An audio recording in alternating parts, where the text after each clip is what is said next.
नमस्कार, बहुत स्वागत है आप सभी का प्राइम न्यूज पर। मैं हूं राजीव रघुनंदन। वक्त प्राइम एजेंडा का है। कल जब से प्रधानमंत्री नरेंद्र मोदी ने राष्ट्र के नाम अपना 5वां संबोधन किया और उस संबोधन में दो बड़ी बातें कही, जिनमें पहली बड़ी बात 20 लाख करोड़ के आर्थिक पैकेज की थी, राहत पैकेज की थी। उसके बाद से अब तक जब थोड़ी देर पहले वित्त मंत्री निर्मला सीतारमण ने इस 20 लाख करोड़ का ब्लूप्रिंट हमारे सामने रखा है, जिनमें 6 लाख करोड़ तक के खर्चे कैसे होंगे, किस किस सेक्टर में कितना कितना सरकार वित्त मंत्रालय देगा, उसकी जो बात बताई है। ऐसा लग रहा है कि कोरोना की चिंता और कोरोना वायरस पर चर्चा कम हो गई है और इस पैकेज पर ही चिंता और चर्चा थोड़ी ज्यादा है। बहरहाल महत्वपूर्ण भी है, होनी भी चाहिए कि आखिर इस राहत पैकेज से देश के मध्यम वर्ग को, देश के किसान को, ग्रामीण क्षेत्र को, मजदूर को, श्रमिक को आखिर क्या मिल रहा है। आज वित्त मंत्री जो ब्लूप्रिंट लेकर आई, जिसमें 6 लाख करोड़ के खर्चे के बारे में बताया गया, उसमें सबसे ज्यादा जोर एमएसएमई सेक्टर पर ही था और दलील ये थी कि एमएसएमई सेक्टर को अगर हम मजबूत करेंगे, क्योंकि तकरीबन 6.5 करोड़ यूनिट एमएसएमई सेक्टर की है, तो उसका असर हमारे श्रमिक और मजदूर वर्ग पर भी पड़ेगा। अब दोनों तरफ से प्रतिक्रियाएं हैं। कुछ लोग इसको बड़ा वेलकम कर रहे हैं, इसे बड़ी अच्छी नीति मान रहे हैं, इसे देश को वाकई आत्मनिर्भर और इस चुनौती के वक्त में संकट से उबारने वाला बता रहे हैं, जबकि कुछ लोग इस पर क्वेश्चन मार्क लगा रहे हैं, इस पर सवाल उठा रहे हैं और ये कह रहे हैं कि इस वक्त जो सबसे ज़्यादा ज़रूरत थी वो किसान के हाथ में, मजदूर और श्रमिक के हाथ में डायरेक्ट बेनिफिट देने की थी, लेकिन सरकार उनको न देकर एमएसएमई सेक्टर को दे रही है, एक तरह से व्यापारियों को दे रही है और उनके जरिए यह पैसा वहां तक पहुंचेगा भी या नहीं पहुंचेगा, इस पर कई सारे सवाल हैं। बताया यह जा रहा है कि डिमांड एंड सप्लाई के फॉर्मूले को और कंज्यूमर के हाथ में ताकत देने के लिए जो डायरेक्ट बेनिफिट है उसकी जरूरत थी, लेकिन सरकार ने उसका एक दूसरा रास्ता पकड़ा है। अब हम जरा समझेंगे कि यह दूसरा रास्ता, यह पहला पैकेज कितना महत्वपूर्ण है, ये जो पहला ब्लूप्रिंट सामने आया है, और क्या वाकई ये हमें माफ करिएगा, इस संकट से उबारने में, निकालने में मदद करेगा। आज हम आपको कोरोना का आंकड़ा बताएं, क्योंकि सब कुछ इस कोरोना संकट की वजह से हो रहा है, जिसे हमने 24 घंटों में थोड़ा कम तवज्जो दी है इस आर्थिक पैकेज के चलते। उस कोरोना संकट की, उसके अपडेशन की जानकारी बहुत जरूरी है। हम जरा आपको बता दें 10 बड़ी बातें कि आज वित्त मंत्री ने क्या कहा अपनी प्रेस कॉन्फ्रेंस में और उनका क्या दावा था। जो बड़ी बातें हैं वो आप सुन लीजिए। आज जब प्रेस कॉन्फ्रेंस की निर्मला सीतारमण ने, तो उन्होंने ये कहा लघु उद्योगों के लिए, सूक्ष्म और मझोले उद्योगों के लिए कई तरह की रियायतों का ऐलान करते हुए कि साहब ये जो कोलेटरल रहित जो है वो कर्जा हम देंगे इन उद्योगों को, जिसमें सूक्ष्म, मझोले और लघु उद्योग शामिल हैं, और इसके लिए सरकार ने 3 लाख करोड़ रुपए का प्रावधान किया है। इस कर्ज के लिए उद्यमों को किसी तरह का कोलेटरल नहीं देनी होगी, यानी किसी तरह की कोई गारंटी की जरूरत नहीं होगी। अब ये समझिए कि इस स्कीम के तहत जो कर्ज लिया गया है उसका भुगतान 1 साल तक आप अगर न करें तो इसमें कोई दिक्कत नहीं है, आपको छूट मिलेगी। सरकार ने ऐलान किया है कि जो उद्यम बेहतर कामकाज पर करके एमएसएमई की तय परिभाषा से आगे निकलेंगे, यानी अच्छा परफॉर्म करेंगे, उन्हें उसके बाद भी इसका फायदा मिलता रहेगा। यानी जो 1 साल की लिमिट है वो उनके लिए आगे बढ़ जाएगी अगर उनकी परफॉर्मेंस अच्छी रहेगी। पहले सूक्ष्म उद्यम के लिए 25 लाख रुपए की निवेश की सीमा थी, यानी यह निर्धारित था कि सूक्ष्म उद्योग 25 लाख रुपए तक हो सकता है। अब उसके लिए क्या किया है कि 1 करोड़ तक के लिए निवेश वाली कंपनियों को सूक्ष्म उद्यम यानी माइक्रो इंडस्ट्री माना जाएगा। थोड़ा सा फेरबदल सरकार ने किया है। वित्त मंत्री ने यह कहा कि कारोबार 5 करोड़ रुपए तक का अगर है तब भी सूक्ष्म उद्यम का लाभ मिलता रहेगा और यह उत्पादन और सेवा दोनों तरह की कंपनियों पर लागू होगा। लघु उद्यम में वे सारी कंपनियां आएंगी जिनमें 50 करोड़ रुपए तक का निवेश किया जाएगा। अब आप कैटेगरी समझिए, 5 करोड़ तक अगर आप अच्छा कर रहे हैं तो 1 करोड़ से 5 करोड़ तक आप माइक्रो इंडस्ट्री में आएंगे, और 5 करोड़ से ऊपर 50 करोड़ तक आप जो है वो लघु उद्योग के तहत आप इसमें आएंगे, है ना। लघु उद्यम में वो सारी कंपनियां आएंगी जो 50 करोड़ रुपए तक का जिनमें निवेश होगा। मझोले उद्यम में वे कंपनियां आएंगी जिनमें 100 करोड़ रुपए तक का निवेश होगा। 200 करोड़ तक के काम के लिए अंतर्राष्ट्रीय ठेके की जरूरत अब नहीं होगी। आज प्रेस कॉन्फ्रेंस में जो जानकारी दी गई, ये स्थानीय ठेके से ही हो पाएगा। एमएसएमई को ई मार्केट की सुविधा मिलेगी, बड़ा कदम है। सरकार ये सुनिश्चित करेगी कि इन कंपनियों को सुविधा मिले। एमएसएमई को अब तक व्यापार मेले में पहुंच नहीं थी उसकी, लेकिन अब सरकार यह सुनिश्चित करेगी कि उन्हें यह सुविधा भी मिल जाए। सरकार या सरकारी कंपनियों के पास इन कंपनियों का जो भी बकाया होगा, अगले 45 दिनों में सरकार उसका भुगतान कर देगी या फिर करवा देगी। यानी यह एक और बूस्टिंग सपोर्ट एक तरीके से सरकार सोच रही है। और इस स्कीम के तहत कर्ज का भुगतान 1 साल तक नहीं करने की छूट होगी। ये हम पहले बता चुके हैं। अब सवाल यह है, इसमें एक चीज और देखिए कि एमएसएमई के क्षेत्र के जिन कर्मचारियों का मासिक वेतन 15,000 रुपए तक है, उसका पीएफ का हिस्सा सरकार जमा कराएगी। सरकार कुल मिलाकर 2,500 करोड़ रुपए का पीएफ अंशदान जमा कराएगी, और इसमें आप ये देखें तो 3,67,000 इकाइयों को इसका फायदा होगा। यानी ये जो 20 लाख करोड़ के पैकेज में से 6 लाख करोड़ के पैकेज का ब्लूप्रिंट आज वित्त मंत्री ने और वित्त राज्य मंत्री अनुराग ठाकुर ने सामने रखा। इसमें सबसे ज्यादा जो फोकस है वो एमएसएमई सेक्टर पर है। अब हम जरा समझेंगे ये कि ये सरकार ने जो व्यवस्था की है, क्या वाकई ये एमएसएमई सेक्टर को बूस्ट कर पाएगी, और क्या ये बूस्टर इतना होगा कि हमारे देश को, खासतौर से मजदूर वर्ग को, श्रमिक वर्ग को, मध्यम वर्ग को जो डिस्ट्रेस है एक तरीके का, उस डिस्ट्रेस से वो बाहर निकाले। साथ ही साथ अगर आप अर्थशास्त्र समझते हैं तो क्या बार बार देखिए, कोरोना संकट से पहले भी जो इकोनॉमी की हालत थी उसमें बार बार ये दलील दी जा रही थी कि साहब आप अगर कंज्यूमर के हाथ में पैसा देंगे, पैसा पहुंचाएंगे, तो वो खर्च करेगा, और जैसे ही वो खर्च करेगा वैसे ही जो बाजार की स्थिति है वो संभलने लगेगी। आज जिस तरह का राहत पैकेज दिया है, क्या उस फॉर्मूले की तरफ कोई स्थिति दिखाई दे रही है? हम जरा इस पर भी बात करेंगे। अपने मेहमानों के पास जाएं, आज 2 अर्थशास्त्रियों को हम जोड़ें और बाकी हम पॉलिटिकल पार्टी के लोगों के पास चलें, विश्लेषकों से जरा ये समझें।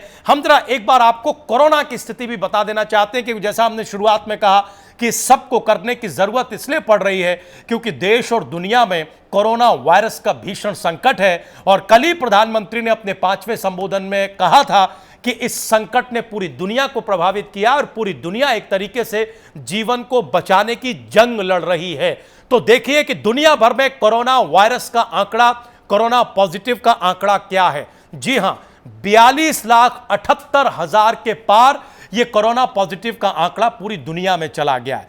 दुनिया भर में अब तक 2,92,376 लोगों की मृत्यु हो चुकी है कोरोना की वजह से। तकरीबन 3 लाख आप इसको देखिए।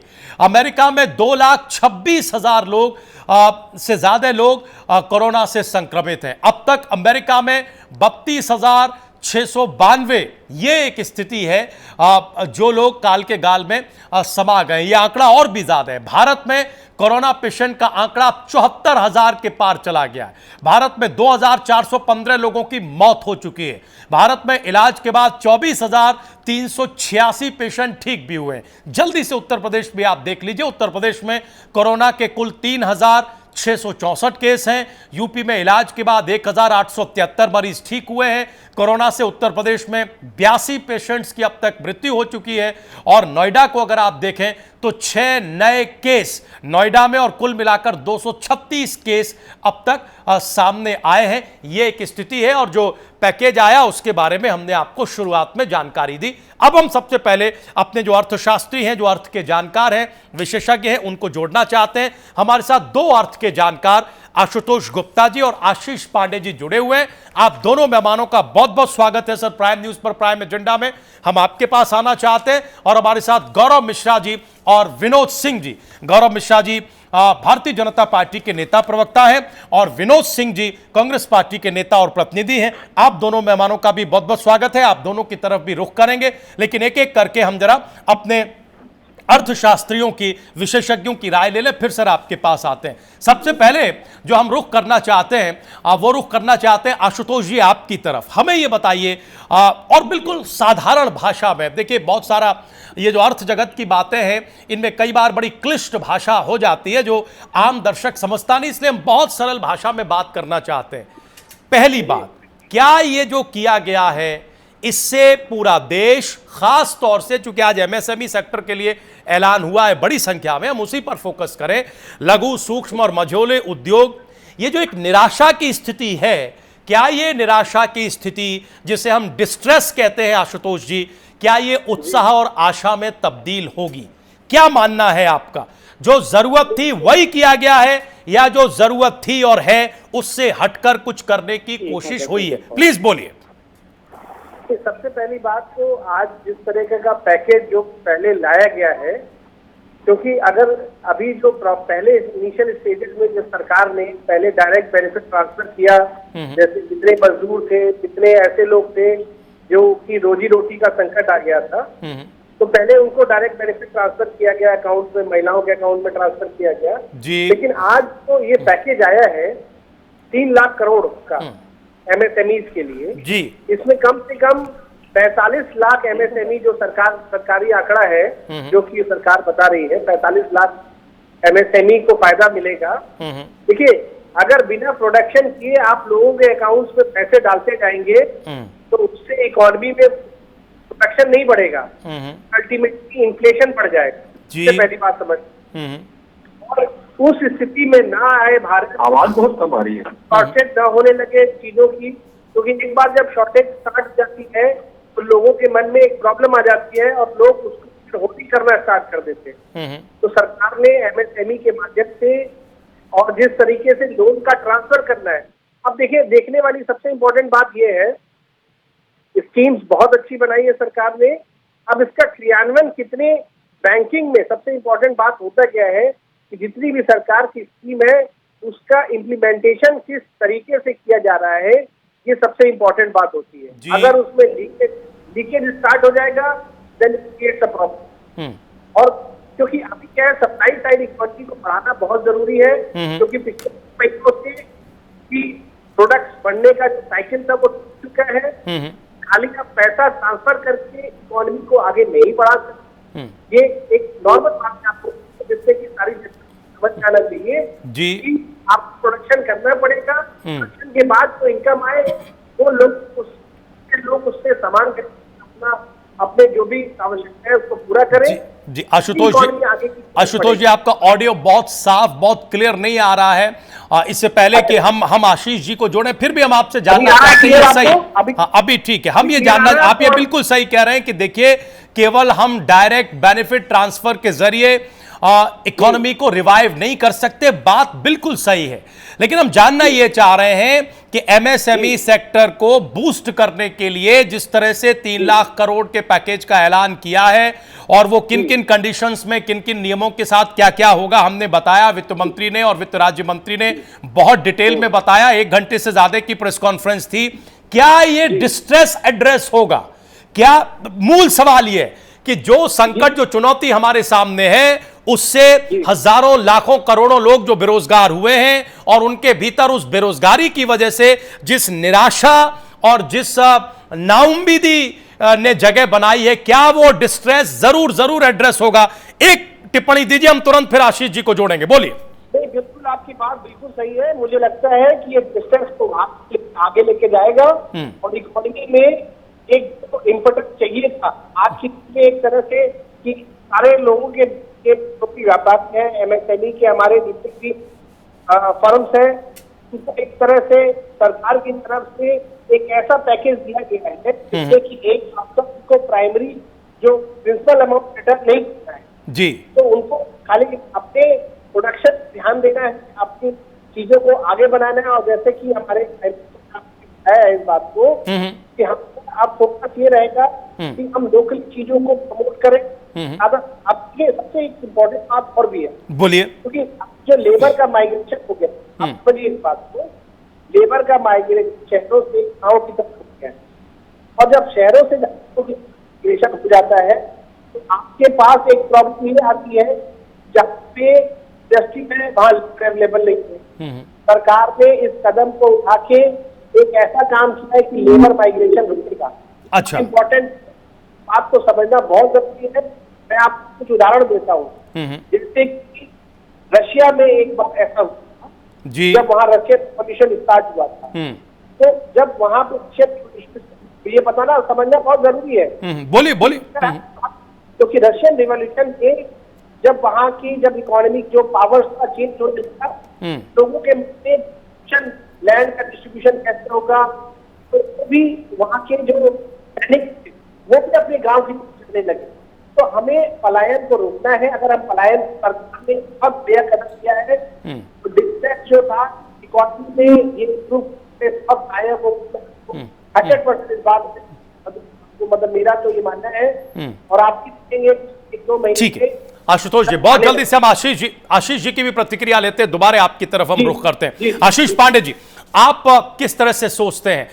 यहां आशुतोष जी कह रहे हैं कि ये बहुत अच्छा कदम है, इससे पलायन रुकेगा, और बार बार मैंने जो प्रश्न उनसे पूछा कि साहब डिस्ट्रेस का क्या होगा, उन्होंने कहा ये डिस्ट्रेस हटेगा और भारत एक नए संचार के साथ आगे की तरफ बढ़ेगा। कल प्रधानमंत्री ने अपने एक लंबे संबोधन में, 5वें संबोधन में आशीष जी, आत्मनिर्भरता पर जोर दिया था।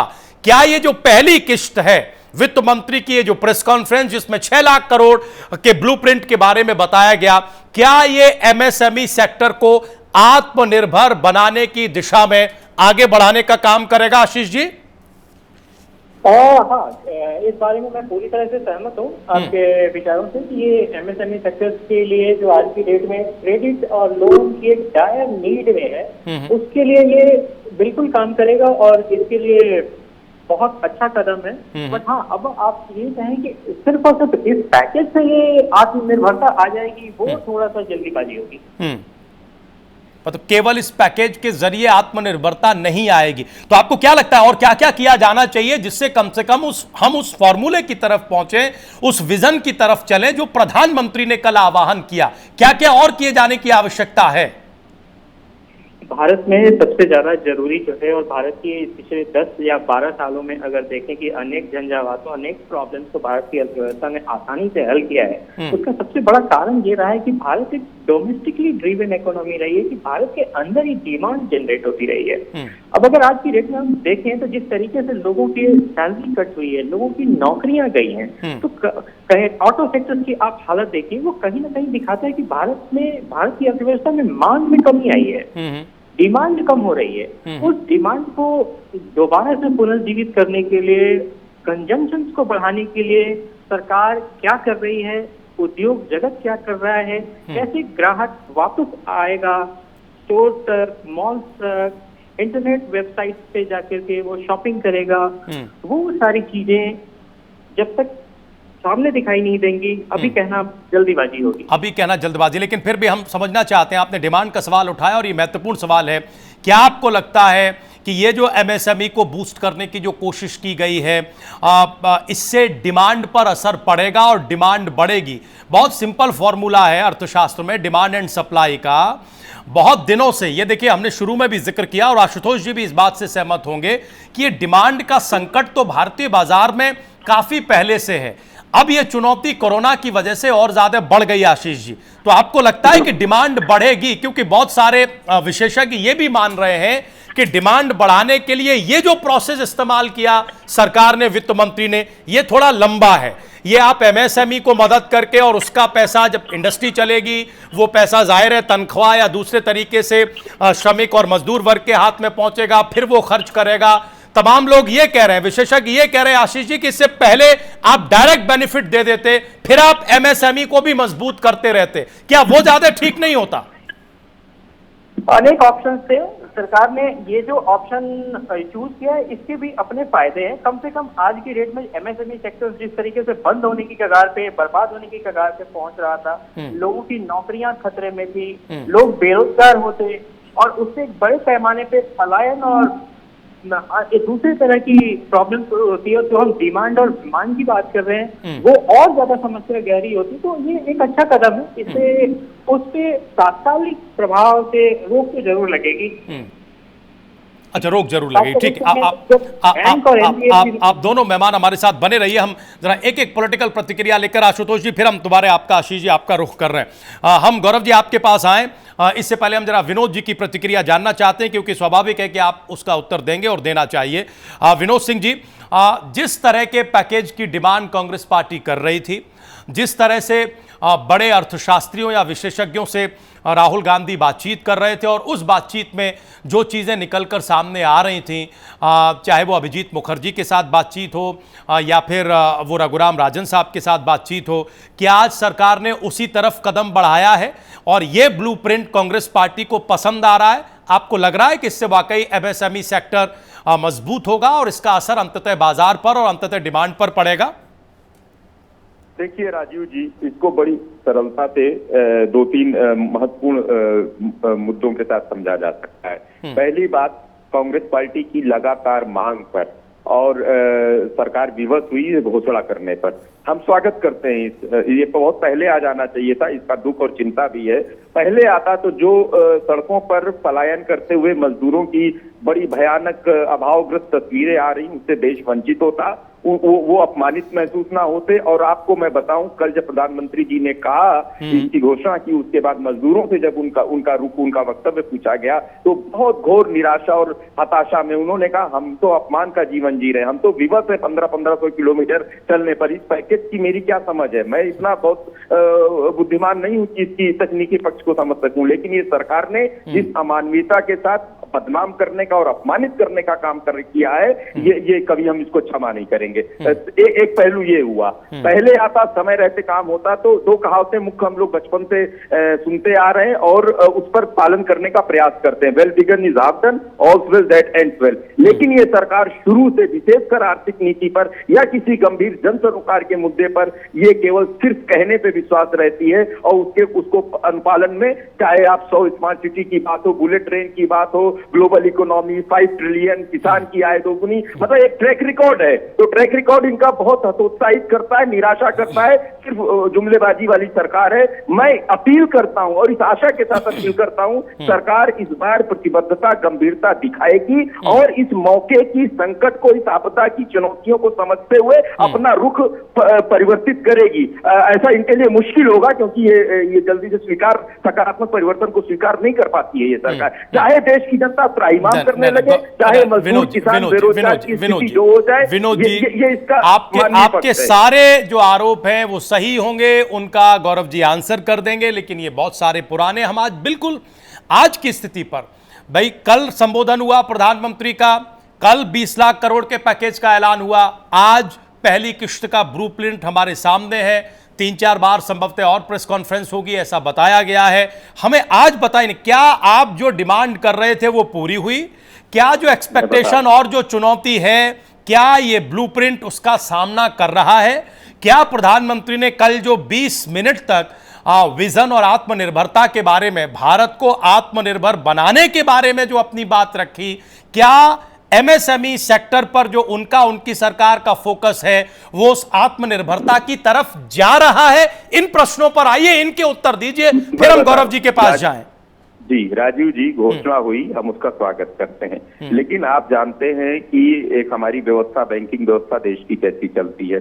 जब सामान्य स्थिति रहती है फिर भी बड़ी नियम शर्तें कही जाती हैं, सरकार या बैंकों को देना चाहिए नीतिगत तरीके से, लेकिन पैसा देने में किस तरीके से हीला हवाली करती हैं, हम सब आप उससे परिचित हैं। बैंकों से बोरो करना, पैसा लेना इतना आसान नहीं होता है। इस स्थिति में कैसे समन्वय करेंगे, कैसे आदेशित करेंगे और बैंकें किस तरीके से एनबीएफसी को पैसा देंगी, उनके एमएससी को पैसा पहुंचेगा। और मैं आपको बता दूं जिम्मेदारी से, जब 1,70,000 करोड़ की घोषणा आरबीआई ने की, उसके बाद ही तुरंत एमएससी ने कहा कि नहीं, इससे हमारा लक्ष्य पूरा नहीं हो रहा है, बैंकें पैसा दे नहीं रही। पिछले हफ्ते एसबीआई ने क्या कहा, हम ऐसे नहीं एनबीएफसी को पैसा दे सकते हैं, हम केस टू केस बेसिस देखेंगे, हम अपना इंटरनल मैकेनिज्म देखेंगे, हम अपने तरीके से देंगे। तो ये विरोधा सरकार ने ये कहा है, लेकिन सरकार की इच्छा, सरकार की घोषणा, उसके बाद लाभार्थी तक वो चीज पहुंचे, तभी सेक्टर रिवाइव कर पाए। देखिए, जब हम बात करते हैं सेक्टर रिवाइवल की तो बहुत जिम्मेदारी वाली बात होती है। प्रधानमंत्री ठीक है कह दिए, उनकी इच्छा है, लेकिन आप एग्जीक्यूशन पर आ गए, आप एग्जीक्यूशन पर आ गए और एग्जीक्यूशन को आप क्वेश्चन मार्क कर रहे हैं।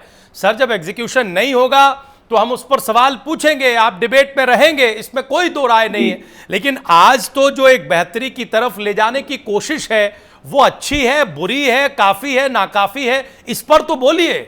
वो सही है, ये कम है, ये ज्यादा है, इतना ही कांग्रेस पार्टी चाहती थी या और चाहती थी? कांग्रेस पार्टी जो वकालत कर रही थी, देखिए 65,000 करोड़ रुपए, 5-5 हजार रुपए सभी के अकाउंट में, श्रमिक मजदूर के अकाउंट में डाल लिए जाए और इससे केवल 65,000 करोड़ का खर्चा आएगा 13 करोड़ परिवारों वगैरह वगैरह, ऐसा एक फिगर था राहुल गांधी और रघुराम राजन की बातचीत में संभवतः। तो क्या वो हो रहा है, वो बेहतर था या ये बेहतर है, ये तो बताइए सर। फिर हम गौरव जी के पास जाए, हम बार बार आज इसी मुद्दे पर आपको ला रहे हैं, बोलिए ये आपके एक्सपेक्टेशंस के मुताबिक है या नहीं है? नहीं, कांग्रेस पार्टी और श्री राहुल गांधी जी ने जो प्रस्ताव रखा था वो ये था कि बिना तकनीकी अवरोध के डीबीटी के माध्यम से जो भी अधिकतम प्रभावित वंचित किसान, बेरोजगार, श्रमिक वर्ग है उसको डायरेक्ट 5-5 हजार पहुंच जाए। इसमें बहुत सारी तकनीकी अड़चने आएंगी, व्यवहारिक भी है, लेकिन वो एक चुनौती होगी सरकार को, जिम्मेदारी से उसको टैकल करे। मैं क्या कह रहा हूं, अभी तक जब से लॉकडाउन हुआ में भी कोई भी ऐसा फैसला जो सारी जनता को, शोषित लोगों को, प्रवासी मजदूरों को ध्यान में रख के बनाया नहीं गया। कहा बहुत गया, लेकिन हर मोर्चे पर नीतिगत फैसले लेते हुए सरकार ने गंभीरता, लापरवाही, उदासीनता बरती है, जिसका सबसे ज्यादा असर देश के गरीब और वंचित समाज पर पड़ा है। ये हमारे आपके सामने। नहीं, दो अर्थशास्त्री हमारे साथ, आशीष पांडे और आशुतोष गुप्ता जुड़े हुए, हम उनके पास जाएंगे, लेकिन एक बार गौरव जी की टिप्पणी जरूर है। गौरव जी, क्या जिसकी जरूरत थी वो देश के सामने आया है, या फिर जितनी जरूरत थी और जिस तरह से वो जरूरत पूरी की जानी थी उस तरह से वो जरूरत पूरी नहीं हुई है? हां, हम इतनी उम्मीद जरूर रख सकते हैं कि आने वाले दिनों में शेष पैसे के, शेष ये जो पैकेज है इसके ब्लूप्रिंट जब सामने आएंगे तो हो सकता है कि और भी बहुत सारी जरूरत पूरी हो। आप मानते हैं कि आज जो ऐलान हुआ है ये एक बड़ी राहत देने वाला है एमएसएमई सेक्टर को, और चूंकि एमएसएमई सेक्टर हमारे श्रमिक और मजदूर भाइयों को सपोर्ट करता है, डायरेक्ट उनसे जुड़ा है, लिहाजा अंततः वो उन्हें भी मजबूत करेगा।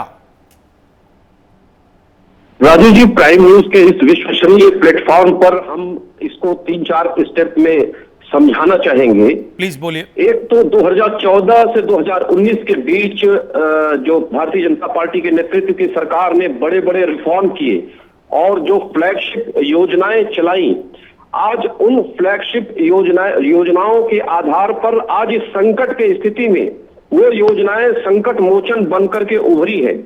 चाहे वो डायरेक्ट बेनिफिट ट्रांसफर के माध्यम से 52,606 करोड़ का बेनिफिट सीधे जरूरतमंदों को देने की बात हो, या फिर मुफ्त अनाज के जरिए 18,000 करोड़ का अन्न देने की बात हो, या फिर टैक्स रिफंड करने की बात हो 18,000 करोड़।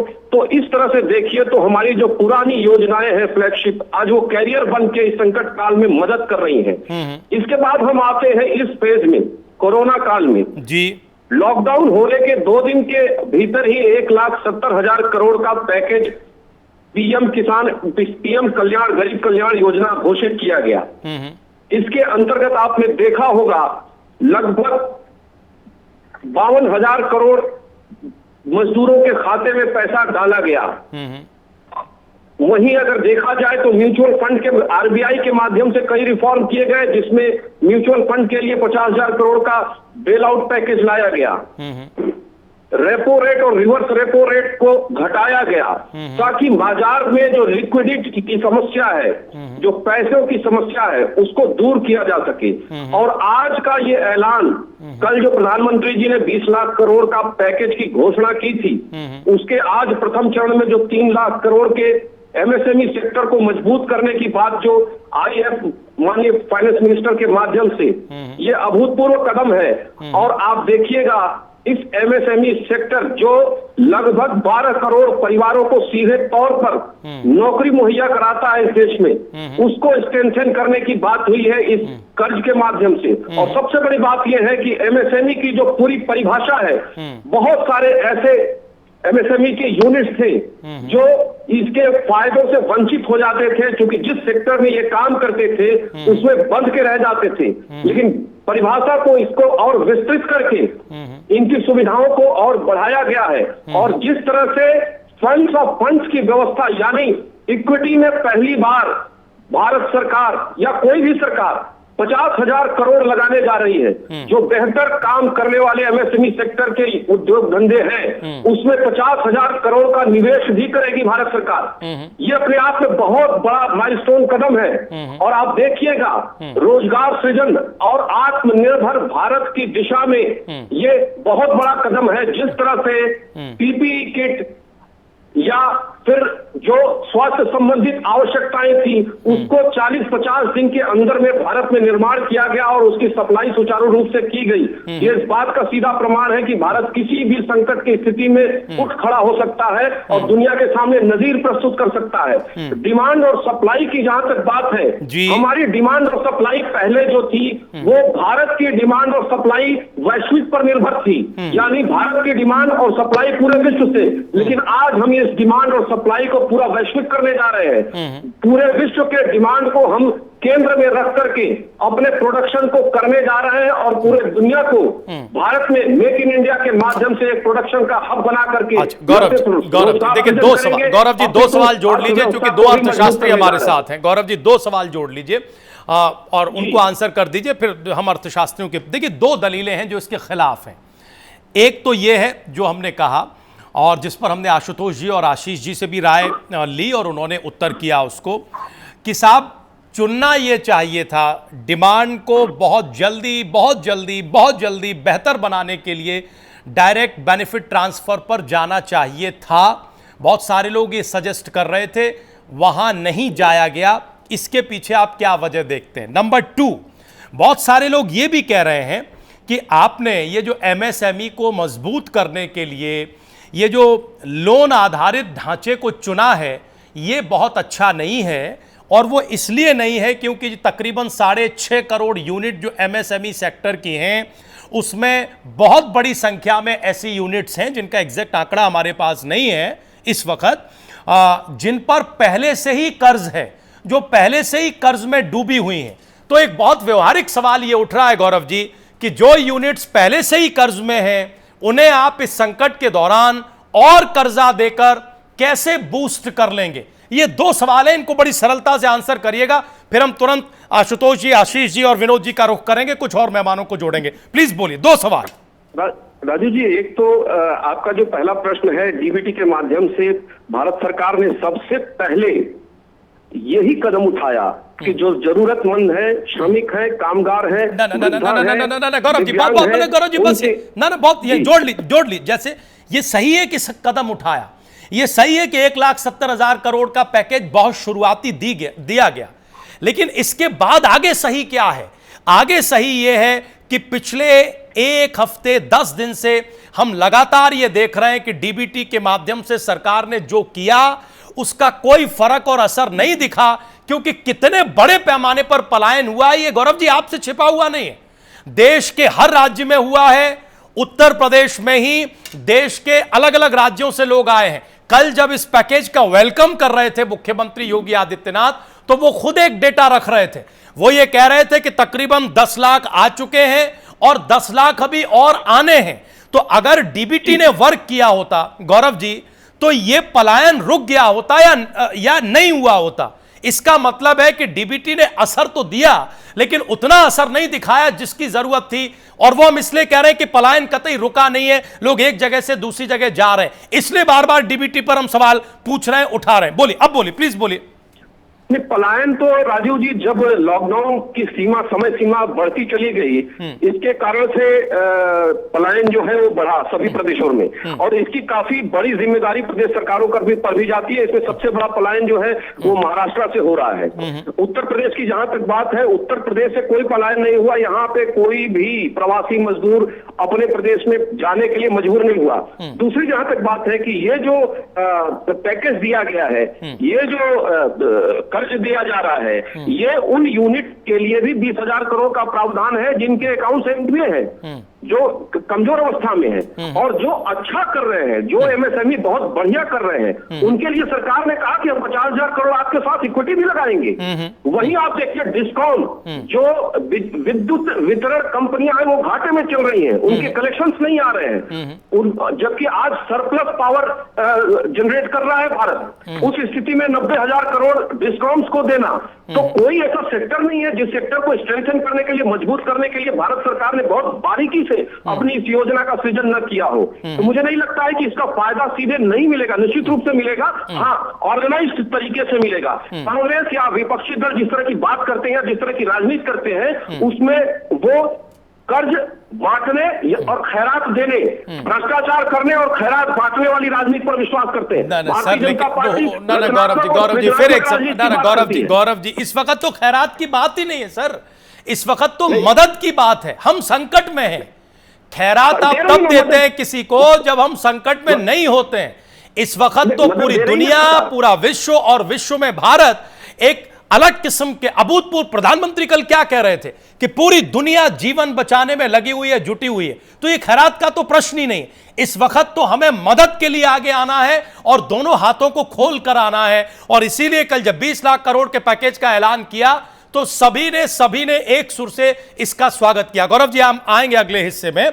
हम जरा एक बार चाहते हैं कि जो चर्चा चल रही इस पर हमारे एक्सपर्ट कमेंट भी आ जाएं, चूंकि और भी विशिष्ट मेहमान इंतजार कर रहे हैं कि हम उनकी प्रतिक्रिया लें। आशुतोष जी, ये जो दो सवाल हैं जो हमने गौरव जी से पूछे, एक तो ये जो लॉन्ग वे वाला सवाल है ना, डीबीटी, उन्होंने डीबीटी का जिक्र किया तो मैंने उनको ये कहकर रोका कि डीबीटी ने उतना वर्क नहीं किया है, अगर किया होता तो हमें पलायन की स्थिति नहीं दिखती। वो सही कह रहे हैं कि उत्तर प्रदेश में नहीं है, लेकिन उत्तर प्रदेश के अलावा दूसरे प्रदेशों में है और उत्तर प्रदेश और बिहार में बड़ी संख्या में लोग आए हैं। हमारा सवाल ये है कि ये जो प्रोसेस अपनाया गया, क्या इस प्रोसेस को और बेहतर किया जा सकता था? नंबर 1। नंबर 2, ये जो लोन आधारित अर्थव्यवस्था का जहां तक सवाल है, जिसमें नंबर्स ये बताते हैं कि 6.5 करोड़ यूनिट्स में बहुत सारी यूनिट्स ऐसी हैं जो पहले से ही लोन के कर्जे में डूबी हुई हैं। ऐसी यूनिट्स को और ज्यादा लोन देकर आप कैसे रिवाइव कर सकते हैं? प्लीज आंसर करिए और हमारे दर्शकों को आशुतोष जी समझाइए। देखिए, पहली बात तो इनिशियली मैंने आपको पहले ही सवाल में ये बात बताई थी कि डीबीटी से जो बेनिफिट होने वाला था वो पिछले 50 दिन में हुआ है। अगर इसको आप मानेंगे तभी इसको आगे चर्चा को मतलब एक पॉजिटिव डायरेक्शन में लेके जा सकते हैं। अगर ऐसा नहीं हुआ होता, बहुत लोग भुखमरी के कारण मर गए होते, मैं आपको बताऊं। और जिस तरीके से हर प्रदेशों में जो व्यवस्था की गई है, चाहे वो कांग्रेस शासित राज्य हो या बीजेपी हो, हर सरकार ने अपनी पूरी क्षमता के साथ इस पे काम किया है। केंद्र सरकार के साथ कोऑर्डिनेशन था, पहली बात। दूसरी बात, जहां तक की बात है, देखिए मैंने पहले भी बोला कि डीबीटी से आपको एक लिमिटेड फायदा हो सकता है, क्योंकि पिछले 2 महीने से आपकी सारी अर्थव्यवस्था रुकी हुई है।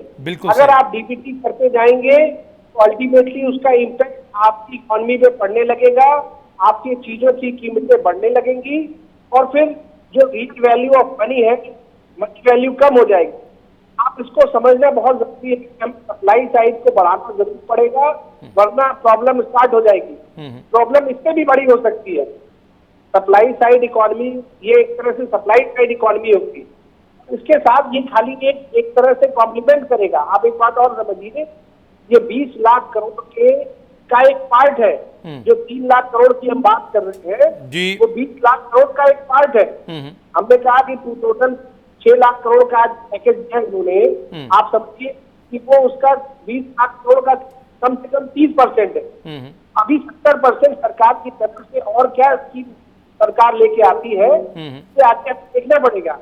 और जहां तक मुझे लगता है, देखिए ये बात आपकी बिल्कुल सही है कि जो इंडस्ट्री पे ज्यादा बर्डन ऑलरेडी पहले था, उसको कैसे रिवाइव करेंगे जी। ठीक है, सरकार की एक सोच थी कि उनको भी रिवाइव किया जाए। अब ये प्रैक्टिकली कितना एप्लीकेबल हो पाएगा, सबसे पहले तो जो प्रॉफिट में चल रही थी इंडस्ट्री पहले जी। उस पर फोकस सरकार के माध्यम, फिर उसके बाद हम सेकंड जो ग्रेड में थी, जो थोड़ी कम थी, जिनका प्रॉफिटेबिलिटी कम था या जिनके लोन अकाउंट फिर भी ऊपर थे और कुछ एनपीएस होंगे, उनको भी हम कोशिश कर रहे हैं रिवाइव करने का। तो देखिए, मंशा में सरकार की जो मंशा है वो ये है कि हम डायरेक्ट बेनिफिट ट्रांसफर भी करते रहे, साथ साथ इकोनॉमी को मूव भी करते रहे।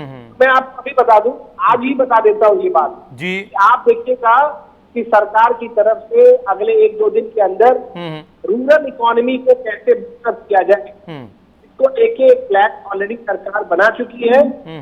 ये मैं आपको बड़े ही ऑथेंटिसिटी के साथ बता रहा हूँ जी, क्योंकि लगभग 20 से 25 दिन पहले मंत्री और हमारे जो रूरल डेवलपमेंट मिनिस्टर थे, उनकी एक मीटिंग हो चुकी है इस बात की।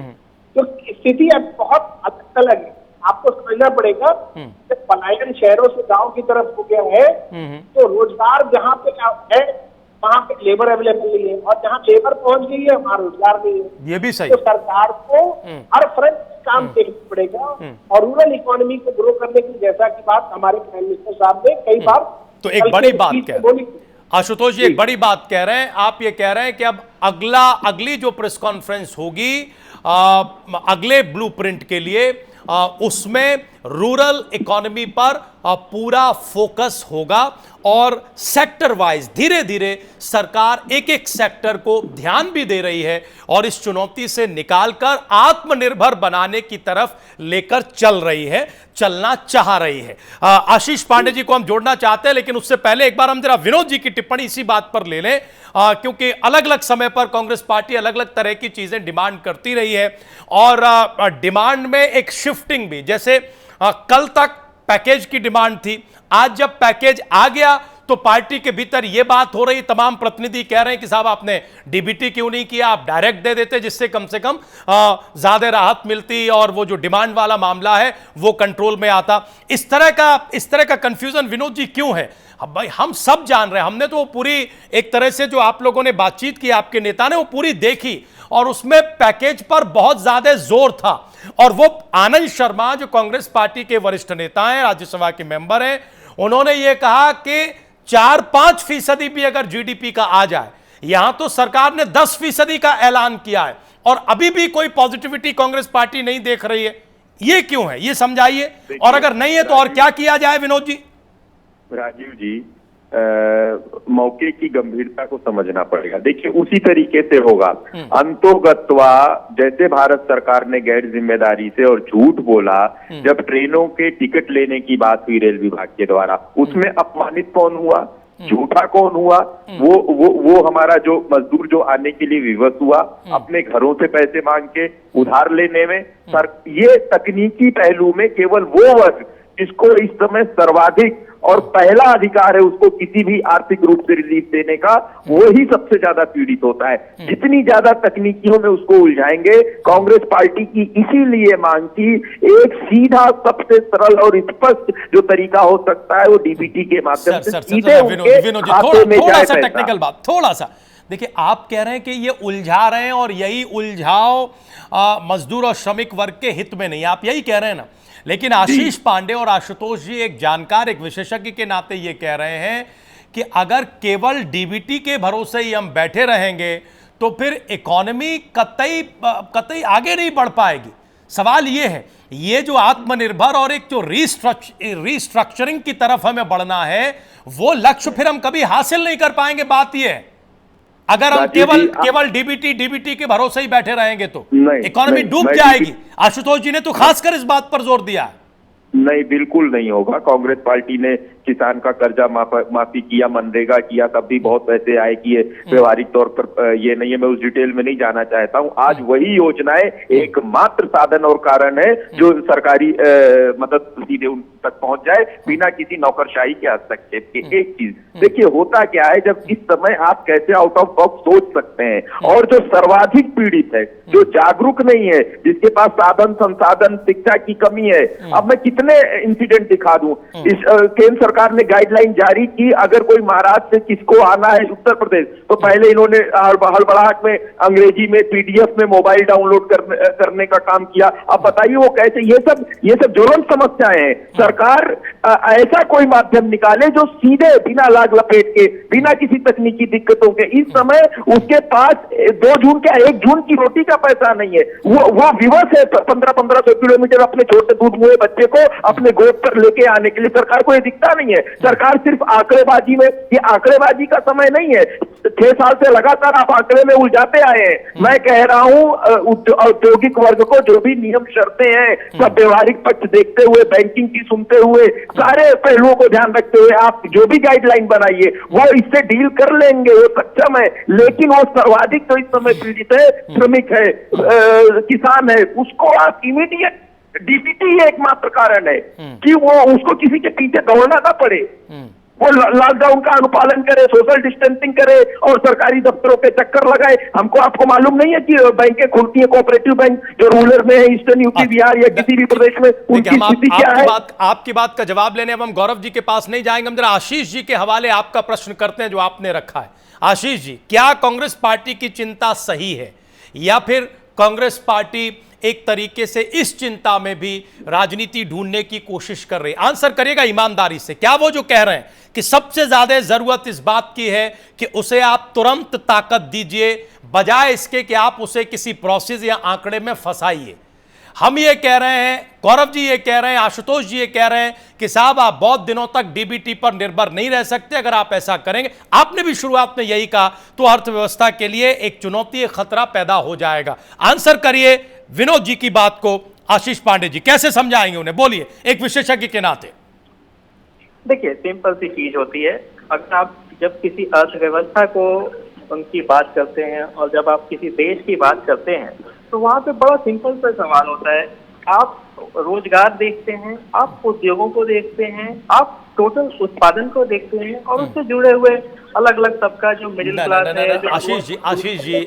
आशीष जी उस नजरिए से तो हम सामान्य दिनों में देखते हैं ना, लेकिन ये तो बहुत चुनौती का वक्त है, ये तो मदद का भाई विशेष पैकेज सरकार इस चुनौती में लेकर आई। अगर ये कोरोना का संकट नहीं होता तो ये सामान्य नजरिया हो सकता था, लेकिन सरकार ने भी 20 लाख करोड़ का पैकेज दिया है इस चुनौती को देखते हुए, इस संकट को देखते हुए, इस संकट से निपटने के लिए, इस चुनौती को अवसर बनाने के लिए। ये दृष्टिगत रखते हुए टिप्पणी करिए, प्लीज बोलिए, अब बोलिए। तो मैं वही कह रहा था, अर्थव्यवस्था को जब बचाने की बात आती है ना, तो आपको उसके सारे घटकों को बचाना होता है, और इसके लिए डायरेक्ट बेनिफिट ट्रांसफर की जहां तक बात है, वो एक तरीका हो सकता है फॉर द टाइमिंग और एक लिमिटेड पीरियड के लिए। अभी अगर इंडस्ट्री बचती है और इंडस्ट्री को बेनिफिट जाता है और वहां से होते हुए एम्प्लॉइज और बिल्कुल निचले तबके तक आता है, तो ये हर तबका जो इस अर्थव्यवस्था के निर्माण में लगा हुआ है वो बचेगा, उसकी नौकरियां सुरक्षित रहेंगी, इंडस्ट्री सुरक्षित रहेगी, और कहीं ना कहीं जब हम डिमांड की बात कर रहे हैं, मांग की बात कर रहे हैं, वो भी आएगा। डायरेक्ट बेनिफिट ट्रांसफर जैसी चीजें गरीबी उन्मूलन के काम आ सकती हैं, थोड़े दिनों के लिए आपको सहारा दे सकती हैं, पर जब आप पूरी अर्थव्यवस्था को बचाने की बात करें, ये बहुत कारगर नहीं हो सकती। आशीष जी, आप ये कोई लॉन्ग टर्म पॉलिसी नहीं हो सकती है ना, एक देश और अर्थव्यवस्था के नजरिए से ये कोई लॉन्ग टर्म पॉलिसी नहीं हो सकती जिसको सरकार लेकर चले। विनोद जी छोटा सा आंसर, फिर हम जरा गौरव जी और आशुतोष जी को एक बार फिर जोड़ना चाहते हैं। आंसर विनोद जी, अब तो सहमत है, वो ये कह रहे हैं कि साहब ये तात्कालिक हो सकता है, लेकिन यही पॉलिसी बन जाए अर्थव्यवस्था को खतरे से बाहर निकालने के लिए या मजबूत करने के लिए, उसे बेच देने के लिए, यह कतई नहीं हो सकता। अब तो सहमत है? राजीव जी, अभी पॉलिसी रिफॉर्म की बात नहीं हो रही है। अभी आपदा का समय है, संकट का समय है। प्रोत्साहन पैकेज का अर्थ क्या है, मतलब क्या है, क्यों सरकार को आया गया? उससे जो सबसे सर्वाधिक पीड़ित है उसको इमीडिएट 2-3 महीने के लिए क्यों नहीं दिया जा सकता है? जब सारी डील, मैं कह रहा हूँ 68,000 करोड़ का लोन राइट ऑफ या वेव ऑफ किया जा सकता है, तो क्या सरकार इतनी अमानवीय है जो डायरेक्ट उनके डीबीटी में 5,000-7,000 पहुंचाने में उनको बहुत बड़ा पॉलिटिकल ये पॉलिसी पे क्राइसिस आ रहा है? ये सब तर्क गलत है। इस समय हमें जो मर रहा है, जिसके जीवन और मरण का संकट है, उसको जिंदगी जीने की जरूरत है। और वो जो आईसीयू में क्रिटिकल स्थिति में पेशेंट है, हमारा किसान, हमारा प्रवासी मजदूर, आप उसकी मनोदशा को समझ नहीं सकते हैं। आप उसको चूरन चटनी से काम चलाना चाहेंगे? कोई पॉलिसी, कोई तर्क, कोई रिफॉर्म, कोई बैंक, कोई एनपीए इसके पक्ष में नहीं खड़ा होता है। इमीडिएट मैक्सिमम रिलीफ उसको देना चाहिए एट एनी कॉस्ट। यही कांग्रेस पार्टी की डिमांड शुरू से रही है। गौरव जी, इस सवाल को भी आंसर करिए। और एक सवाल ये कि देखिए, बाकी जगहों से तो अभी टिप्पणी आई नहीं है, लेकिन ममता बनर्जी की टिप्पणी आई जैसे ही प्रेस कॉन्फ्रेंस खत्म हुई। गौरव मिश्रा जी, आपकी जानकारी में जरूर आई होगी। और उन्होंने कहा कि देखिए, ये जो पहला ब्लूप्रिंट है, इससे राज्यों को कुछ नहीं मिला है। जबकि मुख्यमंत्रियों की जो बैठक प्रधानमंत्री के साथ हुई थी वीडियो कॉन्फ्रेंसिंग के जरिए, उसमें हर राज्य ने अपनी अपनी डिमांड रखी थी। तो कम से कम पहले ब्लूप्रिंट में राज्यों के लिए कुछ नहीं है। ये क्या दिखाता है गौरव जी? ममता बनर्जी जी अपने आप को किसी राज्य का मुखिया मानती नहीं, वो तो एक देश का मुखिया मानती है। और उनको देश के नियमों से कोई लेना देना नहीं है। कोविड के नियंत्रण के लिए जो राष्ट्रव्यापी योजनाएं बनी, उसका उन्होंने लगातार विरोध किया। यहाँ तक कि सेंट्रल की टीम गई, उसका भी विरोध किया। फाल्सिफिकेशन वहां पे जबरदस्त तरीके से चल रहा है, कोविड की रिपोर्ट्स को दबाई जा रही है। तो उनके बात का तो कोई आधार नहीं है, वो माना नहीं जा सकता। और रही बात एमएसएमई के लिए जो ये रिफॉर्म आया है, जो ये बूस्टर पैकेज जो आया है, उनकी बात छोड़ दीजिए, लेकिन पहले ब्लूप्रिंट में तो राज्यों के लिए कुछ नहीं। ये बात तो सही है ना? नहीं, बिल्कुल। मैं आ रहा हूँ राजीव जी, उसी पे आ रहा हूँ। बोली। मैं उसी पे आ रहा हूँ। देश की जो एमएसएमई सेक्टर की यूनिट्स है, वो किसी एक राज्य में नहीं है, देश के सभी राज्यों में है। और सभी को इसका लाभ मिलेगा। 3 लाख करोड़ का जो लोन है, ये उस तरह का जनरल लोन नहीं है। इसमें कोई कोलेटरल की आवश्यकता नहीं है। 1 साल का मेरिटोरियम टाइम है। राज्यों के खजानों को तो कुछ देने की जरूरत थी। देखिए, 2-3 तरह की डिमांड और आरोप हैं। एक तो ये जो जीएसटी नहीं मिला है राज्यों को बकाया, उसकी डिमांड लगातार कर रहे हैं बहुत सारे राज्य, जिसमें महाराष्ट्र, छत्तीसगढ़, इवन मध्य प्रदेश और पंजाब जैसे राज्य हैं। वो इस कोविड से लड़ाई के लिए एक स्पेशल पैकेज की मांग कर रहे हैं। कोई 20,000 करोड़ मांग रहा है, कोई 30,000 करोड़ मांग रहा है। हम ये जानना चाह रहे हैं कि क्या बिल्कुल दिया ही नहीं जाएगा, या फिर अभी पहले ब्लूप्रिंट में नहीं आया है, हो सकता है आने वाले दिनों में या आने वाले दिनों की जो प्रेस कॉन्फ्रेंस हो उसमें जरूर दिया जाए। क्या स्थिति है, ये जानना चाह रहे हैं। नहीं, मुझे लगता है कि इसका सही आंकड़ा उपलब्ध नहीं है। सभी राज्यों को केवल कोविड के अकाउंट में लड़ने के लिए पैसा निर्गत हो चुका है। मैं उत्तर प्रदेश की केवल सिर्फ बात करूं तो 8,500 करोड़ रुपए आवंटित हुए उत्तर प्रदेश को। इसी प्रकार सभी प्रदेशों को पैसे मिले हैं। ऐसा नहीं है कोई राज्य कहे कि उसको पैसे नहीं मिले हैं कोविड से लड़ने के लिए, तो गलत कहता है। सभी राज्यों को केंद्र सरकार ने पैसे दिए हैं कोविड फंड के उसमें, तो ऐसा नहीं है। रही बात इस समस्या से अभी भविष्य में किस तरीके से सरकार एक्ट करेगी, तो निश्चित रूप से उसमें लैंड रिफॉर्म आएगा, उसमें ग्राम्य विकास आएगा, उसमें एग्रीकल्चर रिफॉर्म आएगा। अभी कई सारी चीजें आनी बाकी है 20 लाख करोड़ के इस पैकेज में। तो निश्चित रूप से भारत एक नव निर्माण की दिशा में, एक नए भारत बनने की दिशा में अग्रसर है और वो बनेगा। ठीक है, एक कोई कमेंट करना चाहते हैं विनोद जी? विनोद जी कुछ बोलना चाह रहे हैं तो जल्दी से बोलिए, समय खत्म हो रहा है। कुछ कहना चाह रहे हैं तो बोलिए। एक्सपोर्ट ड्रिवन, अच्छा बोलिए गौरव जी, कुछ कहना चाह रहे हैं? इंपोर्ट ड्रिवन नहीं होगी। ठीक है, बोले जल्दी बोलिए विनोद जी, कुछ कह रहे हैं? मैं कह रहा हूँ, देखिए इस समय भी इन्होंने क्या कहा, खैरात भाजपा के साथी ने, इससे आप निकलिए। कोई नागपुर से पैसा लेके नहीं आए प्रधानमंत्री जी। ये देश के टैक्स पेयर का पैसा है। आप उनको कुछ कर नहीं पा रहे, उसके बाद उनको अपमानित करने का काम कर रहे हैं। इस आरोप प्रत्यारोप को यही था, इसको यही रोकते हैं, इसको यही रोकते हैं। और इस उम्मीद के साथ कि जो पहला ब्लूप्रिंट आया है ये एमएसएमई सेक्टर को मजबूत करे और एमएसएमई सेक्टर के जरिए हमारे देश का जो श्रमिक है, जो मजदूर है, जो प्रवासी है, वो मजबूत हो, उसके हाथ में पैसा आए जिससे कि वो खर्च कर सके। और अंततः जो व्यवस्था है, जो अर्थव्यवस्था है, ये अच्छे से रोल करे, यही सबकी अपेक्षा है और हम सब चाहते हैं कि ये अपेक्षा पूरी हो। बहुत शुक्रिया आप चारों मेहमानों का लगातार हमारे साथ जुड़ने के लिए, इस चर्चा में बने रहने के लिए। आज के लिए बस इतना ही। आप लोग कहीं जाइएगा नहीं, प्राइम न्यूज पर खबरें जारी हैं।